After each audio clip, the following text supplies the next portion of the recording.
Quick question. If you put $10,000 in a savings account today and just left it there for 20 years, how much do you think you'd end up with? Most people guess somewhere around $15,000, maybe $20,000. The real answer is about $12,200. Now here's the number that should actually bother you. If that same $10,000 had been invested instead, you'd have around $67,000. Same money, same 20 years.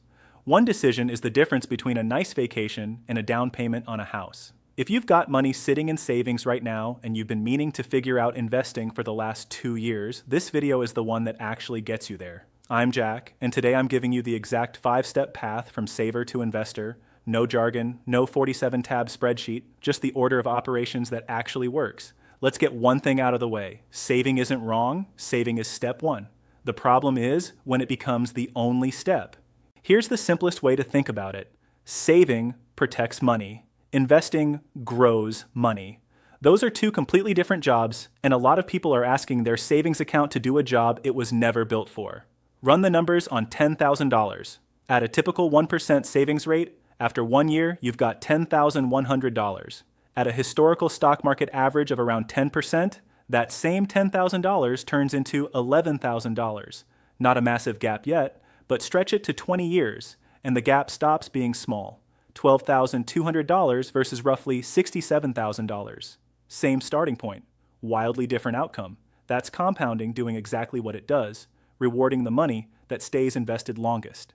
And this is the real wealth gap most people miss. It's not really about big earners versus small earners. It's about savers versus investors. Two people can save the exact same amount and end up in completely different financial positions 20 years later. So if the math is this obvious, why doesn't everyone just start investing tomorrow?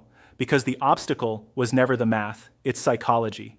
A savings account feels safe because it's predictable, the number never drops. Investing feels risky because the number moves, sometimes down, and that's uncomfortable, especially with money you worked hard for. That fear is valid, but the fix isn't to avoid investing forever. The fix is to stop trying to flip a switch overnight and instead move through this in stages so your savings stay protected while your investments start working. Before a single dollar goes into the market, get 3 to 6 months of essential living expenses into cash savings. This bucket isn't for opportunities, it isn't for the dip, it's strictly for job loss, medical bills, or your car deciding to die on a Tuesday. Here's why this step gets skipped and shouldn't. The number one reason people sell investments at a loss isn't bad luck, it's needing cash too soon.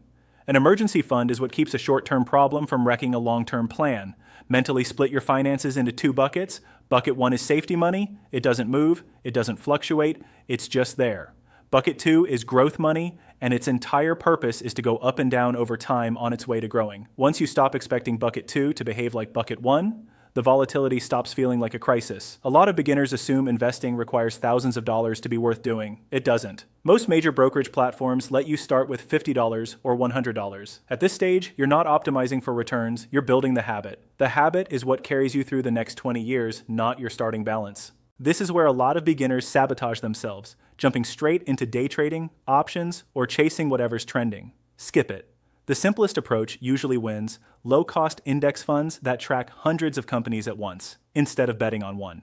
This isn't a fringe opinion. Warren Buffett has pointed everyday investors toward low-cost index funds for decades, not because it's exciting, but because it works. Picture investing $300 a month into the market. At an 8% average return, after 25 years, that's roughly $285,000. You only put in about $90,000 of that yourself. The remaining $195,000 is pure growth compounding quietly in the background while you went about your life.